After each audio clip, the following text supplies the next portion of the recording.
Gobble, gobble, motherfucker. They're eating her. And then they're going to eat me. Oh my God!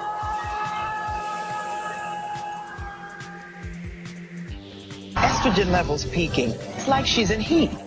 When are you gonna grow up, man? Chicks love cars. If you want to get into their pants, you better have a nice, hot Ferrari. She's my hot Ferrari. Besides, I love my Mustang, which is a plug-in hybrid.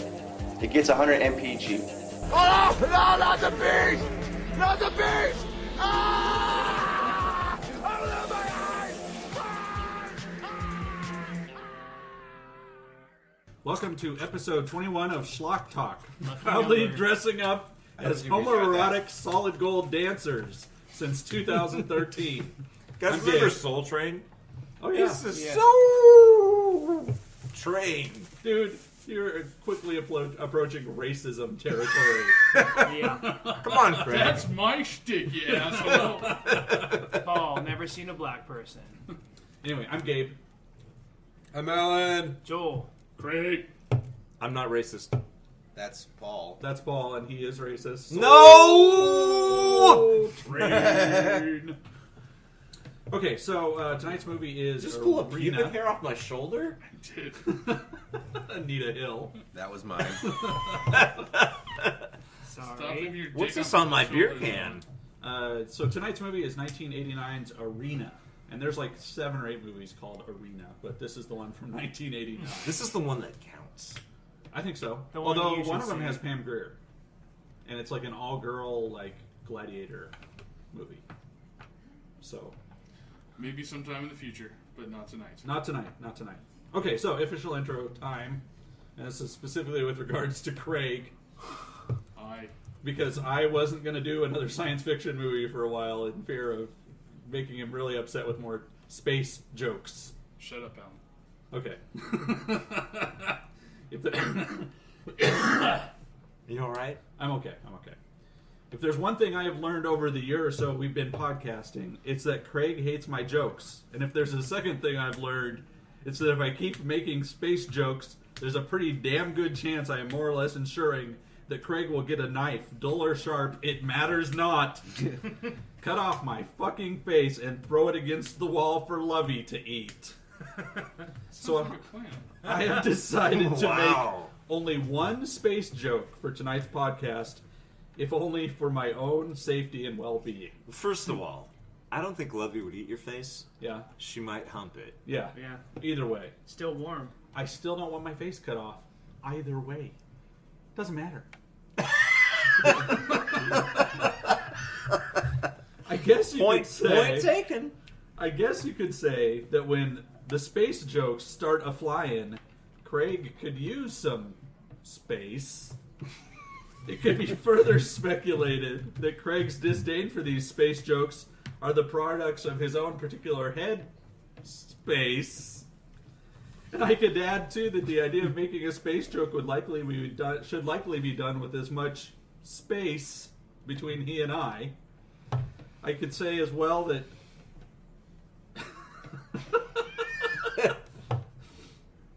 And last, I would say that the fits of rage engendered by this particular brand Ladies and gentlemen, Craig has left the building. of humor are likely the result of Craig spacing out. So we have to take into account that there are at least 4 different kinds of space to account for when making a space joke around Craig. He now has a butcher's knife. Space. Oh, wow. Space. Who Or you could Who say... does George Jetson work for? Oh, Mr. Space. Or you could say... Space. What's that Space, rip-off space. Facebook? I think he's site knighting you called? right now. I'm Yeah. not sure what's going on. What's that rip-off Facebook site called? The one that came before it? My Crap book? space. They came out before Facebook, but it ripped it off. Who is the villain in 7? Kevin Space. Hey, you guys remember that horrible remake, Lost in what? Translation? Yeah. Lost in translation. So, Craig, that's the only space joke I make for the entire podcast. That's good. Just want to let you know. Yeah. Craig, you can stop making sheaves. All right, you gonna come join us now? Joel doesn't have the right knives to make this happen. He's done fiddling around in the knife drawer. It would have been so bad if after all of that you come back and you slip on that and fall down. Bad? Yes, I don't want Craig. Is Craig disabled? All right, space jokes ahoy. And if that happened, that would be the reason why we would record every single podcast after this one. Yeah. From Craig's hospital bedside. In loving memory. Or not so loving. So like I said, tonight's movie Well, is... I mean, he wouldn't be dead, but he'd be raped. Yes. Well, we got Once Paul. you're incapacitated, it follows. You can't protect yourself He can't anymore. defend We've been himself. saving that Vaseline for something. And we're smart enough to videotape it. That'll be up on the website here in the next couple of weeks. Anyway, so tonight's movie is 1989's Arena, directed by David Manoogian. Sure. Menudo. He also directed The Eliminators, which we'll probably do at some point as well. The Eliminators is not a movie about people pooping, by the way. I'm so disappointed right now. So Arena opens up with kind of a pretty awesome computer graphic credit sequence, like Tron kind of lettering, right? Sure. Arena. You guys all watched this, right? Oh, we were Sort of. Okay. I had to do some shit at the beginning. I don't know what This the was 4th setting of July, is. right? Yeah. No, this is your game night. Yeah, this was You had last like week. 4 weeks ago or some shit. No, like no, that. this was last week. It was last week, Doc. 2 weeks. You guys, ago, you guys, IM'd me. You guys, if Last listeners don't week? know, I live. Yeah, it was last week. I live in Salem. Everybody else lives in Portland. Fuck. And Paul IMs me at like midnight last Friday night. And he's like, "Hey, we should do Arena. We just watched it. It was great." I'm like, "Oh, okay. I own it. I guess I'll do it." So what Paul meant was... That was 8 days Hey. ago, Joel. Hey, Joel's like, "Was this in the '90s? When we watched this?" let me translate for Paul. What he meant was, hey, we got really fucking trashed and put on a terrible movie. Alan took most of Paul's friends out and got them high as fuck.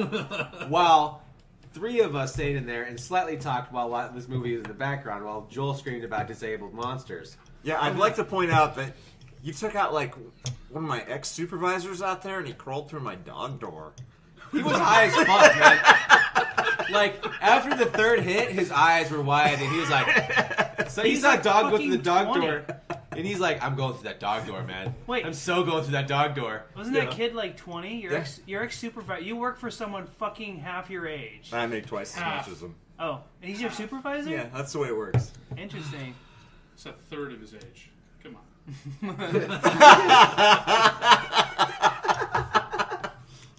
So anyway, Joel he's- sucks at estimating. He's at least 10. Yeah, Joel does suck at estimating. He's like, he's twice your age when he's clearly a lot younger even than that. Didn't we see this in 2004? No, it was 8 days ago, Joel. There's 2 beans, there's 2 jelly beans in that jar.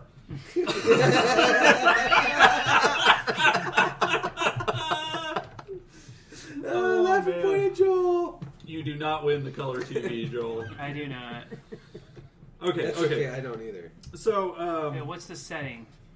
the setting of the movie. Yes, because I missed that. So the setting of the movie all takes place on a space station, right? Did you Yeah, say it's a space? giant space station. It's not a joke. It is actually a space station. Yeah, and the So- intro is all Tron science-y. Wait, Yeah, there's yeah. no thing like this is where humanity's been confined to with a bunch of physically disabled aliens? No, or- they really don't explain. They don't anything. explain much. So it's basically the Deep Space Nine for fucking losers. Yes, that would be fairly accurate. Wait, Deep Space Nine for fucking losers.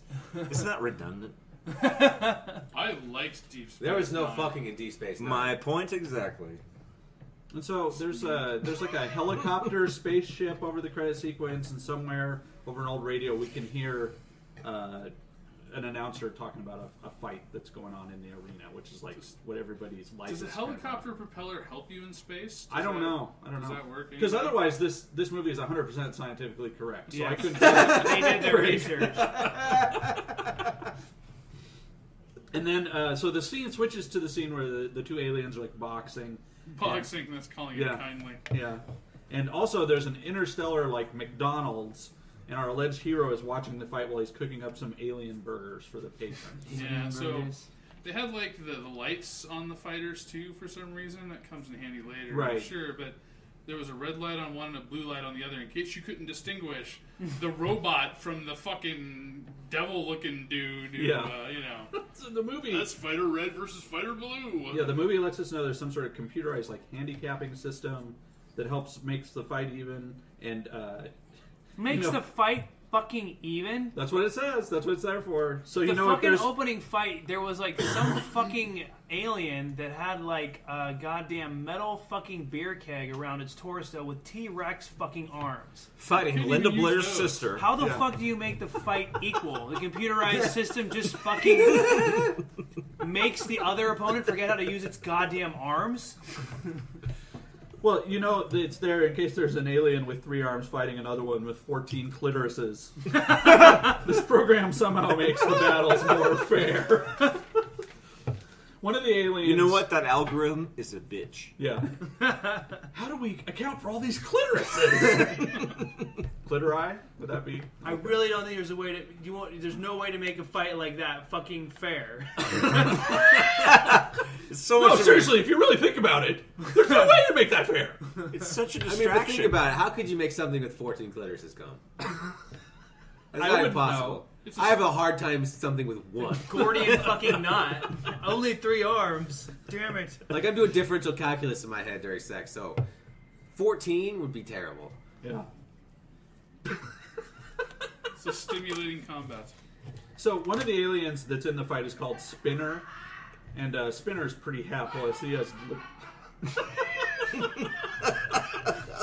Joel's girlfriend is cackling in the background. I think she's still watching Hollywood Crazy. Cop. She probably is. Yeah. Awesome.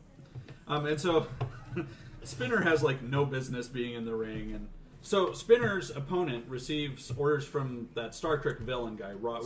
Skull Ducat. Who? Skull Ducat. Is that his name on the show? Is this Silverface Dracula? Yeah. Okay. Is he a villain on Deep Space Nine? Is too? that Gold? He looks like it. Isn't he one of the Kardashians? That's or really something him? Like that? Yes. It's really him. The Kardashian guy? IDM it. Was he the guy in the episode? How many lights? No, that's not, well. He That might was have been Next that one, but That's Generation. Next Generation. That's not DS9. Still. How many lights? How many lights? Do you not know anything? It was one of the okay episodes of Next Generation. What is not your the fucking shit, problem? Not the shit episodes. Paul is pissed. I've met people like you who stand up for every fucking No, episode the first of Star 2 Trek. seasons and the last season are bullshit. Yeah. Oh, the first And there's season some was utter episodes crap. in between those seasons that are shit. But there is pure fucking genius gold. There are some episodes that are great, and I'm like, yes, perfect. It looks like David Cronenberg directed this episode. There's the Yeah. one where it was Gillard and Tanagra, and then there's the other one where Picard got hit by the space probe, and it's the Inner Lights. That was one of the best Star Trek Next Generation episodes ever. Okay. Was that the He- one with the he flute? lives- Yeah. He lives the alternate life on the other planet, and he has the flute. And I any remember that episode That with was boring as Wesley. fuck. The skin flute. That was an awesome episode. He's all fucking Picardy in that show. Yes. He's like, me, I'm Picard, me. What about the episode where he takes like a different path and he's just like a lowly ensign? Oh yeah, the He doesn't get in a fight at a bar when he is a cadet, and he doesn't get his heart stabbed out by a fucking Klingon, and so he has a real heart instead of an artificial heart. And the whole point is apparently in the Star Trek universe, you have to be completely irresponsible to have any kind of leadership role. AKA Kirk. Not follow the fucking rules. That's how you fucking get promoted in Star Trek. Well, the Navy, they said if you wouldn't make chief unless you got in trouble and got an NCO. Yeah, it's so fucking crazy. It's like the military is like that. Well, you're squeaky clean. No. You're going to do something crazy like you're just going to fucking hijack a bus full of orphans and eat every single one of them. No, seriously. It's like, you know what? You're a good guy, so we're not going to make you chief. We've caught you fucking underage prostitutes in the Philippines. We're going to make you chief. That is a real story. Oh, God. It's funny. Life imitates art. Or art imitates life, I guess. Sounds like a Gabe movie. Yeah, Life it of the does. military imitates art. I actually just watched a movie like that called American Ninja.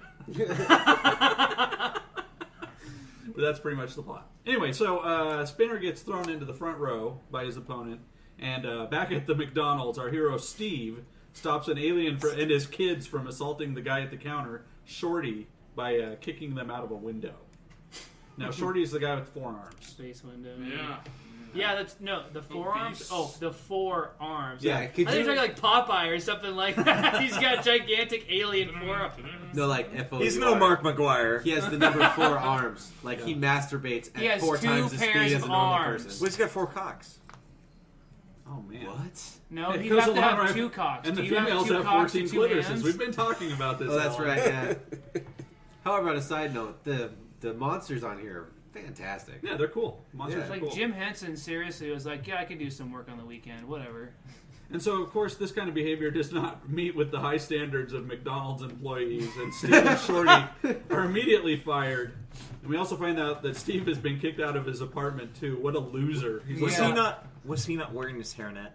I don't know. Did he not comply when they said do a strip search? He's like a blonde Christopher Reeve, only not a cripple or dead. Yeah, he is. That's right. I was wondering who he looked like. So we find out the alien. We find out that the alien that Steve threw through the restaurant window was an arena participant, and he was managed by fight trainer Quinn, who's a human woman. Yeah, and she's like Kirstie Allen's little sister ripoff or some shit like that. She's the first officer on Babylon 9. Is who she is. Wait, there was a Babylon 9 show? Babylon 5, whatever. There's so many, it's hard to keep track. Yeah, she was on Babylon 5, although I've never watched a whole episode. I think I've seen 1 full episode. No idea what the fuck the show's about, but I think there's a lot of sucking and fucking of alien races that goes on. Yeah. No, that's... It's like Love Boat with interspecies I bought a sex. full season and I've watched 1 episode. Oh, okay. The first season sucked ass. And people keep telling me, "Oh my god, it's the greatest show ever! It's the greatest science fiction show ever made." if you watch, the seeds are planted in the first season. The seeds and the tree grows, and by the 4th season, it's blossoming fruit. And you can pick the fruit off the tree, and you can eat it. And it's a big, juicy piece of fruit. Speaking of big juicy things, back to this pile of crap movie. Yes. So Steve and Shorty leave his old apartment, and they go into, like, the catacombs of the space The station. Jeffries tubes or whatever the fuck is on this goddamn Babylon 5 They ripoff. go to a human homeless camp. Yeah, that's right. It appears that Steve is going to have to start giving blowjobs to pay for You know, crack. does anyone else feel that Shorty is a 4-armed Bilbo Baggins? Yeah, he looked just like a Totally, he's fucking Oh, yeah. hobbit. My wife was like, is that a hobbit? Yeah. No, yeah, but the way he walks with his hands on his titties. Yeah, he always has his hands curled up, caressing his 2 pairs of boobs. Actually, have you done that? If you got titties and you like forget that you're Unfortunately. touching yourself, I got a little stiffy, man. It's kind of like The Stranger. I know. I like to. Where you I like sit to on fall. your hands, I like. Yeah, I put my arms on my back and I lay down for 15 minutes, fall asleep. and then I bring them up, and Versus, it's like, or no, who's He that? have his fingers interlaced the whole time, and he's just walking around like this, Yeah. you know, like a fat person resting their interlaced Joel's fingers on changing their the beard. subject. Joel is totally changing the subject. He's uncomfortable at this. He's sitting too close to home. So while they're there at the homeless camp, they meet Marcus, and we learn that he's a former arena champ and that Steve idolizes him because Marcus is a huge loser. And everyone talks about how the humans are not strong enough to fight in the arena. That's like kind of a running Even thing. though you have a handicap No, system. that's definitely false. Yeah. Have you seen the fucking fights? Wait a second. This is the future. So I'm thinking that maybe the Special Olympics has been rebranded to the arena. Just think about it, right? Because things get rebranded all the time. Maybe Special Olympics is like a pejorative in the future. And they're like, oh, Special Olympics, kind of like now. Yeah. But Yeah. everyone gets a medal. But imagine they should rebrand it like, hey, you know what? Everyone does It's not Special Olympics. It's the arena. No, it's funny though because like the old haggard guy used to be a combatant. I can imagine him waving his fucking hook in Steve's face and being like, "Motherfucker, I've seen shit. I saw a fucking fighter in a wheelchair kill a guy in a fucking coma. Motherfucker, this shit's real. Humans can't fucking last. He's got one leg. He's in a wheelchair. Wow, that image will haunt me for the rest of my life, Joel. It's the future and he doesn't have an electric one. Fuck that guy. There was the fight between the guy with dementia and the guy with Alzheimer's. The guy with dementia shit himself. He slipped on his own fucking diarrhea. Choked on him. Choked to fucking death. This shit is fucking real. You don't want this. He didn't even choke to death on his own diarrhea. That's the problem. Jesus God. What a way to go. This one has gone astray. I'm just going to say that. So Steve and Shorty meet up with a weird human mutant thing called Skull. Craig. Oh yeah, the chick or whatever with the fucking yeah, but it's a cyborg. dude because I looked her up. Are you sure he's a dude? She's played by a character actor and all around. She's a dude. I She is a looked dude. her I up. looked her up. She is played by. All You're around, confused. There's upskirts of her, alright? The That's clearly a androgynous Borg or whatever. all around Renaissance man William Butler, probably most famous as the co-director of Ginger Dead Man 3, Saturday Night Cleaver. Anyway, Was Gary, have you seen that one? Scully tries to... Eric Skull. Roberts. Skull tries to get Shorty and Steve to fix an arena fight, and they won't do it because they're too honorable, I guess.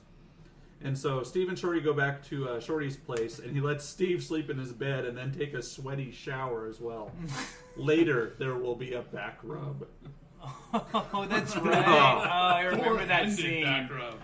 So there's a knock on the door, and Steve answers the door the next morning, and two guys come in and confront him about the fighter he threw through the window, and Steve beats them up too. And we learned that the alien Steve beat up at the restaurant was named Fang, and most of the we learned too that most of the fighters, arena fighters, have one-syllable names: Fang, Horn, Steve, Dick. Asshole. That's 2 syllables. No, that's a tag team duo. No, but you're not joking. Shorty, Quinn, Roger, Jade, Weasel, Wayne, Troy, Horn, announcer. Yeah. Announcer. He breaks the mold. Yeah. After a little totally non-homoerotic grab ass, Quinn comes in and tries to convince Steve to sign a contract with her to fight in the arena. And because of the contractual obligation of these kinds of movies, Steve declines to fight for her. So they have to come up with some sort of convoluted plot to get him into the arena, right? Yeah, it's like something where he's doing a little bit of soul searching, you know. It's just that one alley where he's jerking off hobo number 5 or something like that. And then he sees like a little 8-year-old boy like walking down the hall with a black eye, missing teeth because he just got in a fight with the no-armed, one-legged snake or something like that. And he's like, it's just not safe. Someone has to go in there. Who somehow managed to outbox this kid. Yeah. Steve even mentions at one point that he came to the space station specifically to fight in the arena. Yeah. But he's not going to do it, even though he's been offered the chance to. So, anyway, Steve and Shorty go to the casino, and Steve tries to pick up a girl, Jade, while she plays in what appears to be the ball pit.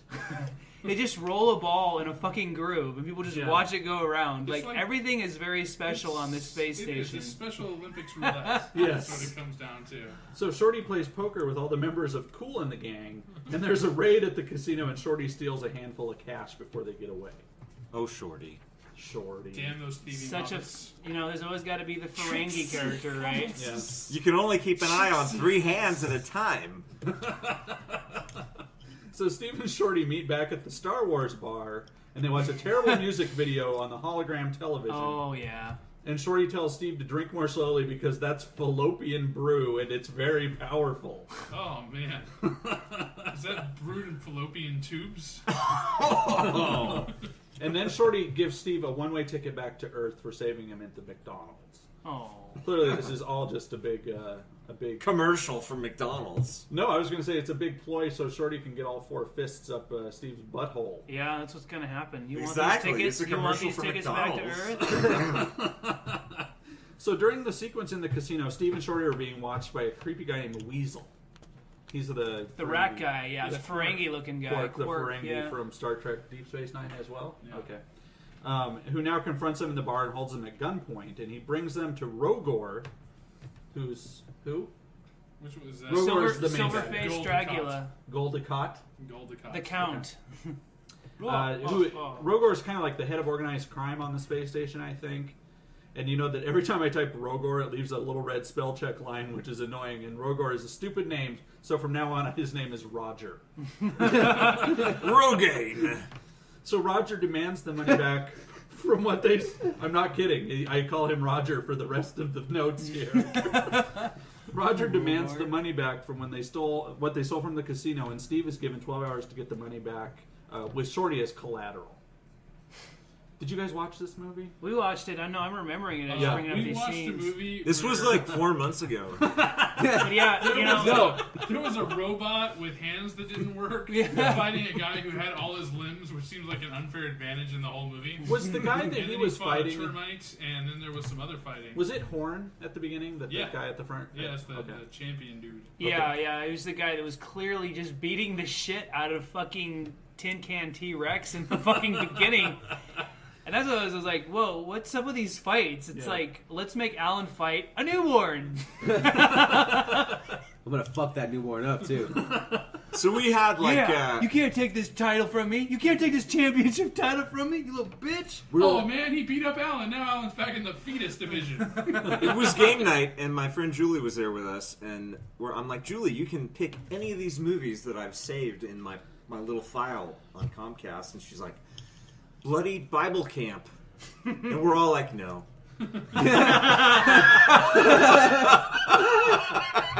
That's awesome. Arena. Yeah. There wasn't even a trailer for Arena. You guys just picked it. Yeah. It just had to It be. was a random thing. He fucking read the description. It's like so-and-so's fighting an arena on a space station for such and such. I don't know. I kind of want to see Bloody Bible Camp. So Steve goes back to Quinn, the fight manager, and he offers to fight for her after all, and she's able to give him the money so that he can free Shorty from Roger. And Steve fights in the arena dressed kind of like Rocky Horror after Frankenfurter unwraps him, only somehow 1,000 times more gay. Yes. It is like if He-Man wanted to put on a glamour show or something like that. It's really It's bad. seriously like he was wearing fucking Final Fantasy armor or some shit like that. It looked Final like Fantasy he isn't looked quite the that. women's Final Fantasy. Yeah, that would be with fair. female Final Fantasy armor, which is probably technically heavy armor or something like Yeah. that by the game's perverted standards. And so Steve's first opponent is like a snot cricket, which for the uneducated is a cricket made of snot. That is the best monster ever because Yeah. somehow this thing, which is at least 50 feet tall, lives in a space station where human-sized people are like having to cram themselves into tiny tubes to get around in. And it has to drag its ass in order to fight in the arena. It has can't use its legs. non-functioning fucking legs. Legs that are They fucking... just stick up. Yeah, huge legs Stick out. that don't do shit. Up and out. We're talking about the they same go thing. forward. It's like, imagine if he was taking a big shit on the pot. That's what it is. These legs that are bent forward and not functioning. And so- What? Yeah. How do you shit? Do you even sit on the toilet? He fucking shits on the ground and it smears on the ground as he drags It's like his how a butt. dog cleans its I just ass asked when how it you can't, shit. It gets its legs up and just drags it on the Yeah. carpet. Apparently, Joel takes his shoes off, puts his feet on the bowl, and squats down and shits. Which would explain the terrible mess every time this fucker uses my bathroom. It's bad enough when you can't hit the right spot when you're pissing, but when you do it when you're shitting, that's bad. Someone keeps telling Steve to hit the alien in its sensor nerve to win the fight. And just when it looks like Steve is going to lose, he hulks out. Just the alien's there's just a flailing penis, like like- this. Yeah. Like, So Visible. Here's the thing: the alien has massive fucking talons on the end of his hands, but it still just feels like bitch slapping him every his single time. tiny T-Rex It's just- arms, and Yeah. he's just shaking his head trying to hit a human. This fucking alien's immobile and just trying to fucking defend itself. So It's almost a quadriplegic. It's Yeah. just that kind of alien. It's sad. So, Even Craig, Shorty uses his forearms better. how much time did you spend in the motion capture suit for this? Well, after I got done being Jabba the Hutt, I decided I'd take control. It took me 5 minutes of wiggling my arms back and forth. Oh, yeah, you know, it's got a dick in his face. Yeah, he has a dick. That's right. I forgot. Yeah. You know what? For an alien that size, he kind of makes me feel hung. I'm just putting that out Who there. farted? Joel, it's gonna. we're all gonna fucking die. Joel. Nope, that was Paul. That was Paul, and that made me fucking. Oh! Jiminy Christ! Now that one was the cat. Yeah. Damn that cat. The newborn kitten. 7 Just weeks old, farted like a already dead. muskox. It no longer has Oh no, it fur. smells like mildew in here. I can taste it on my tongue. Oh, Ah. rotten tampons. Is there burnt popcorn in the microwave? Must be one of those barking spiders. My beard is getting singed.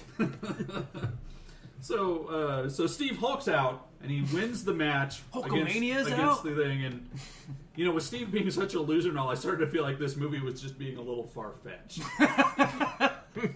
So Steve also mentions that after the first couple of blows, the adrenaline takes over, and I have a feeling he has used this as an excuse for a lot of things. And this is followed by the movie's famous back rub scene.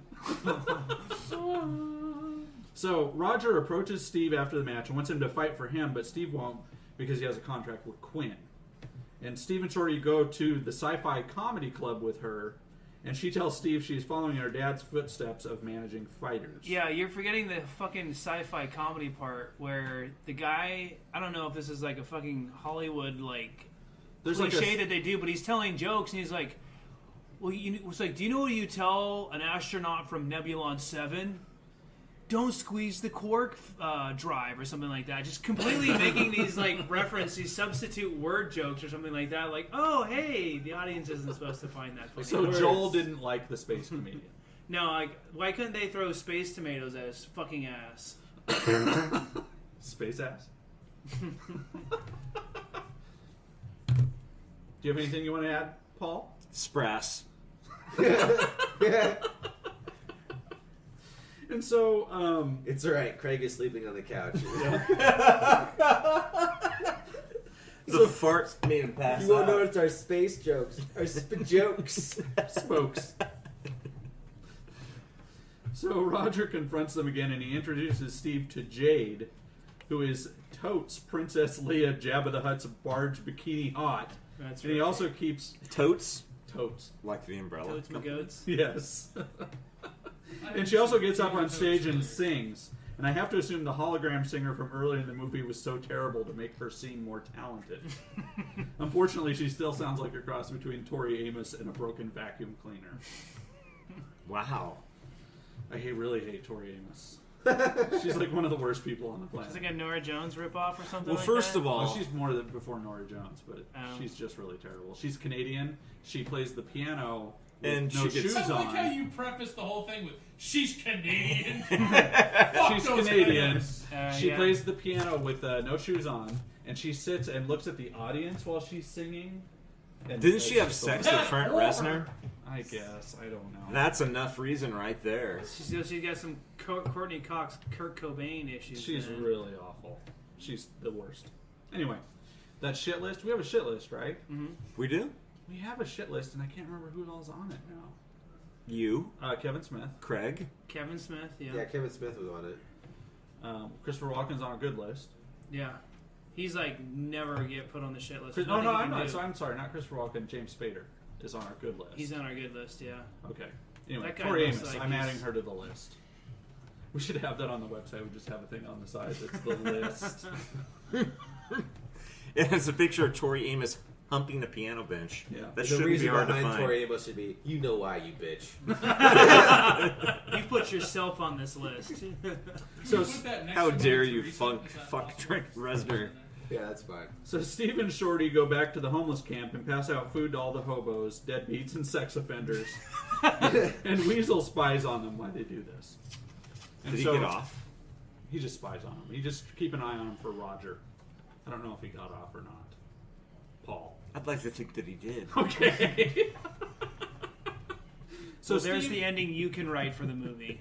So Steve, I've already written some fan fiction, Joel. Let me tell you. Wow. Let me tell you, when that giant termite actually lifts its The ass, one person it's at line for the fucking Comic-Con panel for Arena. Yeah. Paul. And it's Paul.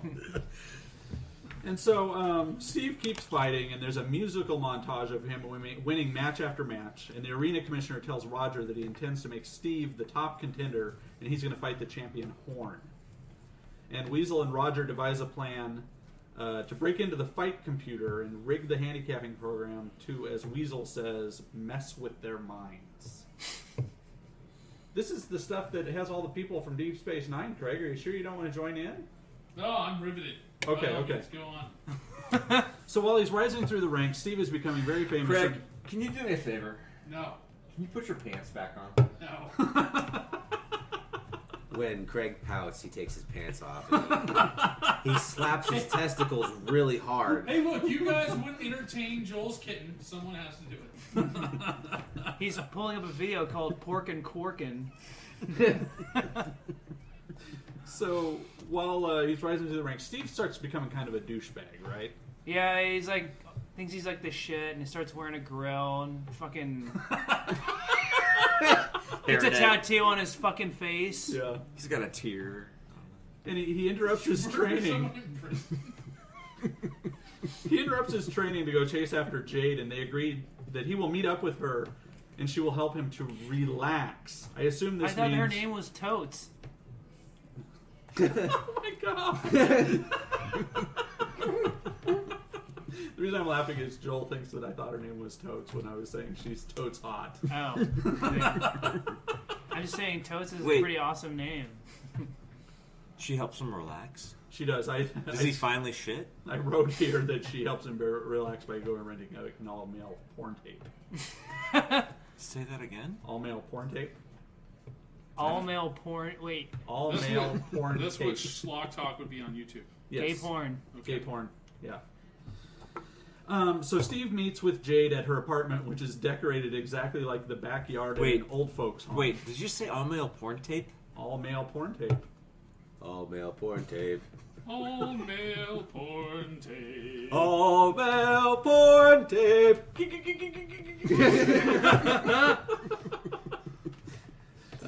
This is from Gabe's personal library. Yeah. I hope you enjoy.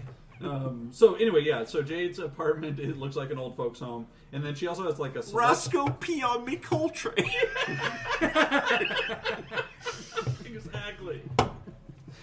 She also has like a celestial bedroom, which is neatly appointed with silver garbage bags. And so Steve and her. Oh, wow, was Luke Benson the set designer? Besson? No, Luke Benson. The guy who decorates everything with garbage bags. What do you think I'm talking about? Not that French guy. It's called derelict. Transient chic. So Jade asks Steve to help her put her necklace on, and then he makes love to her like a true galactic champion on her rescue blanket sheets. You guys know what a rescue blanket is? Yeah, there's Is a that silvery. So there's those silver Oh, blankets. space that people- blankets or yes, whatever? Yeah, Is that what they make your That's kids not buy a joke. in grade school? It's really a Yes, space it blanket. is. That's what it's sometimes Why called do your slang. kids need space blankets in grade school? In case somebody brings a peanut to school, they have to hide all the kids under silver space blankets. Somebody brings a penis to school? A peanut. A penis. I'm talking about. I like Paul's version better. It's so like, they in actually- addition to their own, here's another penis I brought to school. Oh my god! They actually enact safety measures in case Paul comes on the premises. Yes. That's what they've done. Wow, way to go, Paul. When Paul Are you goes saying to that I have a Wait, penis? but prior it's to not, it's not dissimilar from an active shooter situation. Prior to the gay porn bungalow relaxation scene, though, wasn't Steve fighting another horribly disabled monster he's practicing or sparring Right, with it? he Yeah. was. It was like some little Wait, fucking Craig was blob in this with. movie? It was like a blob with like lobster claws. Yeah. And Alan made the joke during the scene. He's like, "My natural habitat is the ocean." Again, these guys have fucking claws. They have talons. and they can't beat up a There's dude. no who reach. does He this. had no reach. They were like right fucking here. Yeah. There's like extensions of his nipples. Hey, I'm gonna let you know something. This is not a visual media, so when you say right fucking here, it doesn't mean a whole lot to people. Well, no, but it was. Yes, was it's very funny. confusing to the viewers. They're like, imagine if your nipples, Oh. I'm sorry, Joel. imagine if your nipples had claws. There you go. I don't need to imagine. Imagine Paul's nipples. Hey, Tom, we've already determined that Tom Skerritt's lips have shark teeth. So now we somebody out there. Shark scales. Imagine none of these monsters actually talk; they're just screaming. I bet you they're actually saying something in their natural language, which They're like, is like, Shakes- "Help me! They've abducted me, and now I'm fighting this guy. There's I lines- can't defend myself. My limbs are useless. I live on a planet with 5 times less gravity than this place. Please fucking help me!" We are peaceful. Quoting We lines. grow flowers. Quoting lines from Shakespeare. They're quoting Gandhi. We grow flowers.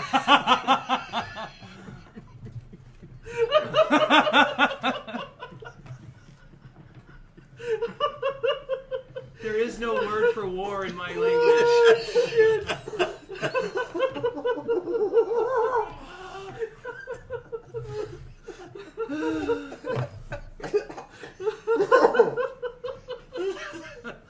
That's awesome. Oh, God. So, several space station rotations after Jade and Steve make love. Space station rotation. Is that a euphemism? We get to see Jade's booty for a PG-13 amount of time, and she gives Steve a drink but slips him a Mickey. This is most definitely not the first time a Mickey has slipped into Steve. Also, PG-13 that we skipped over, that love scene. Yeah. So much close to a nipple. I know. Oh my god! It's like and then no. No. Listen, I know I'm usually being sarcastic, but Jade is pretty hot. Oh fuck Yeah. yes! Wait, And is not only Jade that- The bad girl. Does she know that she can like do so much better? There's so much better space stations out there for her. Listen, It's a self esteem kind of thing. There, She you could know? have been doing shorty and had 20 fingers in her at the same time. Could you imagine that quadrifisting? In each aperture. I've been alone Like with Elsa. both Gabe and Paul with me. It's not as good as it sounds. So Jade after poisoning Steve, she leaves and reports back to Roger, who caresses her neck with the back of his hand, samurai cop style, and she assures Is it him her birthday? she's not falling for Steve. I don't know that. But do you guys remember the first sex scene in Samurai Cop? He keeps touching the lady Yeah. with the backs of his hands That's right. on her neck. This is how humans make love. And then back in Jade's room, Steve tries to get out of bed, but he collapses on the floor. And so by this time, Steve is missing his big fight with Horn, which they barely mention that she says something about, well, what about your fight? He goes, don't worry, I'll be there, or something like that. So they don't really build it up that he's actually going to go fight Horn immediately after banging Jade. But that's kind of the point. And so by this time, Steve is missing the fight with the champion, and Horn is acting like a total dick in the ring, and the announcer tells the fans that he's ignored the custom of coming into the arena by coming into the arena before the challenger. There's $1 on Wait, the by floor. coming on the arena? Uh-huh. Yeah. Jacking off all over Yeah. the arena before the challenger. The challenger jerks off first, and then the champion jerks Yeah. off. And so Steve stumbles back into the training room, and Quinn, Shorty, and the doctors realize that he's been drugged. And the crowd chants, "Steve, Steve!" And this really pisses Horn off. And the doctor determines that Steve has been dosed with trimetazine 25, and the only thing that can cure him is the blue liquid from feminine napkin commercials. Wow. So, Alan, you're a resident chemical expert. What exactly does that to you? What exactly is trimetazine 25? And what is Alan? 24 like? Was it a botched version and they finally got the 25th batch right, or is it just a little less strong, or... No, it's Yeah, just what that did Hunter when- S. Thompson have to When say that about particular molecule I surmises, the 24th position is impossible. That's why it's the 25th. And I mean, it's just an obscure psychedelic. I mean, it's really good, but kind of expensive. So like, if you take too much of it after having sex with a girl named Jade, it could kill you. Yeah. Okay. Joel. I was gonna say like is like the whatchamacallit 23 like space enzyme or some shit like that. Just different effects. Well, no, but when you change the structure of a molecule, it kind of changes totally what it's about. So when you do the 23rd rotation form, we're losing Craig again. Do you guys remember? We're losing it. Craig's walking away from the table again. You guys remember that guy? He was like an actor once on TV. Every fucking person. No, Bob Saget. No, not him. No. not David Uncle Caruso. No. David Caruso. Michael Landon.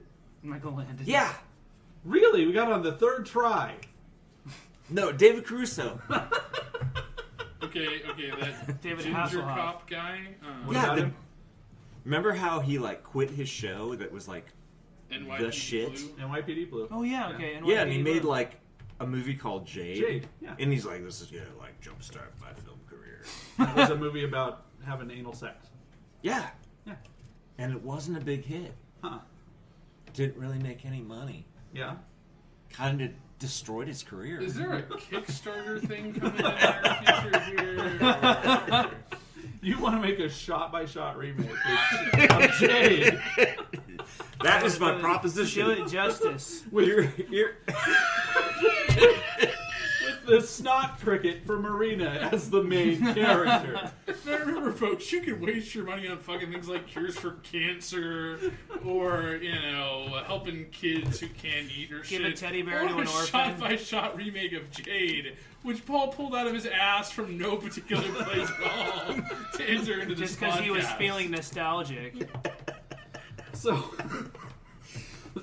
so the doctor... or we could do that Madonna movie, Body of Evidence, Yes. with William Dafoe. William Dafoe. William Dafoe. Willem Dafoe. Yeah. Bill. Bill Dafoe. The gay guy from Boondock Saints. Willem Dafoe. And Madonna. Yes. But instead of Madonna, we actually just get like a statue Yeah. of like the Virgin Mary. And instead of Willem Dafoe, it's the turkey from Thanksgiving. Yes. All right, sounds good to me. You got the first $1 there for the Kickstarter? I do. Okay, $50 to the first person who tells me how this fucking ties together with the movie in any way, shape, or form. It doesn't. Paul didn't take any notes, and apparently he was really ripped when he watched Arena, so this is what we get out of this. Then I'm really ripped now. So, the doctor, back to the plot, tells Steve that he can fight, but not... Wait, Dr. Exposition? No. No. He will not be the one responsible for making the choice to have Steve compete or not, and he leaves the decision up to Quinn, who is not sure what to do because, like Steve, she too is confused about his sexuality and is falling in love with him. Well, she has the advantage of those massive shoulder pads, so she kind of looks massive. And the jumpsuit. And so the commissioner comes out into the arena and he tells the crowd there's been an incident and the match may have to be called off. And Horn scoffs and he taunts Steve. And Quinn tells Steve that Jade is Roger's woman. And Steve is pissed because he lost his straight virginity to her. Hey, guys, I got a question. Oh, shit. Yeah. That chick from Cheers? Kirstie Alley. No. Perlman? Rhea Perlman. David Perlman. DeVito's wife. Oh, David David DeVito's ex-wife, David DeVito's but yeah. wife, yeah. Or Is back she together. related to Ron Perlman? I doubt it. Because they are fucking ugly. They are both ugly, but she's like 4 feet tall and he's like 11 feet tall. So Yeah. I'm gonna say probably not. Maybe he stepped on her. Yeah. I think they used to be married, and she just kept the name.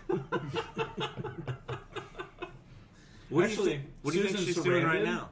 Sarandon's not her. That's her married name. She was married to Christopher Sarandon, the bad guy from Princess Bride. Which bad guy? The guy who played the Prince king. Humperdinck. Prince Humperdinck. No, the king was a senile old man. Not Christopher Guest, not the guy with 6 fingers. Prince Okay, Humperdinck. Prince. The prince. It's not a king. Yeah. Mandy Prince. Patinkin. No. No. The bad guy. Well, he did stab a poor guy to death, Yeah. and he was bad at the beginning. Andre the Giant. Susan fucking Anybody Schrader. want a peanuts? This is just degenerated into Paul just yelling things. When doesn't it? Bonds. So just as they are about to cancel the match, Steve comes out and Roger is pissed. And as Steve and Horn begin to fight, I had to wonder two things: is Horn naked, and is Steve happy about this? Yes and yes. And so Roger calls in Weasel. Hell yes. Calls in Weasel to help with his handicapping computer scheme and gives Horn the advantage in the fight. Because the fucking antlers and half metal body are not enough, apparently. Skull is also somehow involved, having patched in with her brain, and Weasel tells Shim to wait till after the first round to make it look legit. So she's somewhere else, patched into a computer that's like plugged into her head. Do you guys remember this? Yeah. No, Okay. not at all. And the handicapping lasers come down, and Steve's is red and Horn's is blue. And Weasel and Skull hack into the computer, and this causes Steve to become dizzy. And Horn keeps knocking him down, and we get a couple of gratuitous shots of Steve's gold lame-covered nutsack from behind. That's Short- something Paul remembers. And Shorty knows that something is up, but Steve refuses to quit the fight, even though he's getting his ass handed to him by Horn. And so Steve continues to You hang mess in. with Horn, you get the horn. Oh my god, only Gabe would laugh at that. That was funny. No. It really wasn't. Carry on. So Steve continued. Thank you for your permission to continue, Craig. You're welcome. Steve continues Keep it to hang real. in against Horn, even though he's cheating, and Shorty confronts Weasel in the control room of the computer and stops him from doing any more damage. And Horn is just about to kill Steve, but Shorty shorts out the computer. Did you see what I did there? What? No, you didn't. Wait, rewind. Yes. Horn gets the horn and Shorty shorts things. Yeah. It's so much brilliance coming together. Yeah. I'm gonna go slit my wrist now. So when the computer shorts out, it causes Skull's head to explode. Oh, get it? Skull and his head explodes. Because he was wired in by his brain to the computer. It shorted out. It shorted out and made his skull It's almost explode. as bad as space jokes. Okay. And Shorty and Weasel continue to fight, and Shorty winds up killing him by throwing him off the catwalk into the crowd. And Steve gets his strength back and is beating the shit out of Horn and winds up knocking him out. And Steve has won the match, and the announcer says he is the undefeated champion of the universe, undoubtedly the lamest universe in the world. Man, He-Man's gonna be pissed. It's He-Man funny is- because he's it's like super pissed. it's funny because like at the very end, it's like panning out from the space station, which is just lost in the fucking blackness of space, and it's like, yay, we won this fight. Oh, that's right, we live in fucking hell. Exactly. The universe is composed of 15 different people. Is that where this comes from? Because Mostly. That's about all that was in this movie outside of just some generic fan folk. And so Roger is super mad about this turn of events, and Jade walks out on him because he tried to cheat so he would win. And the irony of this stance appears completely lost on her. And Jade goes down into the crowd and tries to get Steve's attention, but he scowls at her and Quinn punches her ass out. And then the announcer says how great Steve is, and that's the end of the movie. Credits roll. Boom. I still would have gone for Jade. Totally hot. You know, Quinn. Yeah. So, are you talking about the David Caruso movie, Jade? You know what I hear? There's a Kickstarter to do a shot-by-shot remake of that movie. Yeah, what the fuck is that all about? Matson Productions, I hear, is the one who's in charge of that one. I fucking would kill myself if I worked for that crew. It's. I thought it was Fuck Ups Productions, but I think it's Fuck UPS Productions.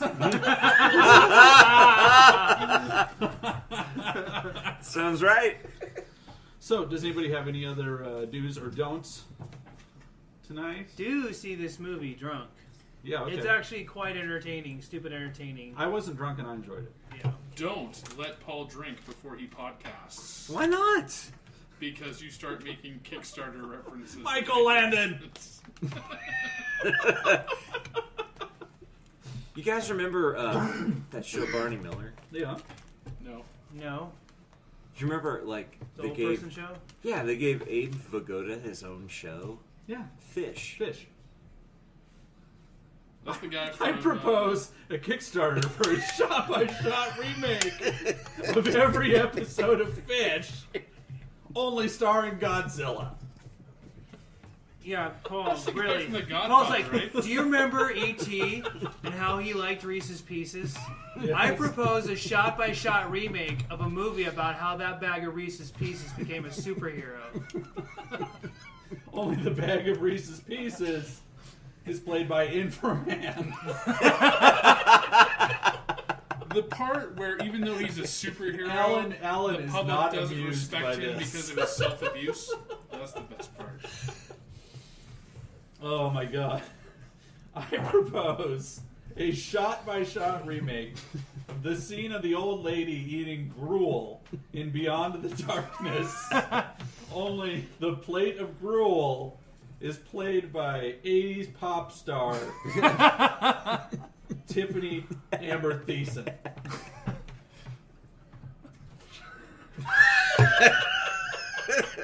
Here's my money. So, don't forget to follow us on Facebook. Check out our website at www.shlocktalk.com. Wait. I have a do. Okay. If you guys can, you should go to the movies. Yeah. Just in When- general. That's all he's got. Is there going to be some fucked up Mattson Kickstarter shit in there? No. Just go to the movies. Oh, you should also follow us on Twitter at Talking Schlock. Right? Yeah. Yeah, While you're at please the follow movies. us on Twitter. Yeah. You'll have so many tweets from us.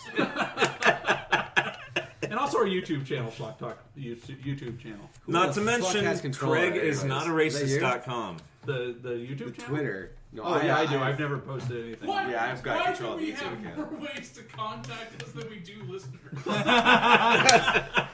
Because they're out there. They're out there, Craig. We just have to find them. They're just waiting. You can find us on LinkedIn. We're on MySpace. If you look hard enough, Not really used again. we'll be on iTunes eventually. Please listen to us. Please. If you can find a media, we'll put it on there. If you know? email us, maybe like, hey, we're on XVid. Have you heard of XVid? We're on there too. We'll We're add not. you to We'll Google, be- Google groups. If you hold a seance and you all hold hands and write our names in blood, we will appear in front of you to perform live. Give us your even though mailing it's address. even though it's not pornography, you can find us on Xhamster because they'll let you upload anything. So we'll see you guys next time.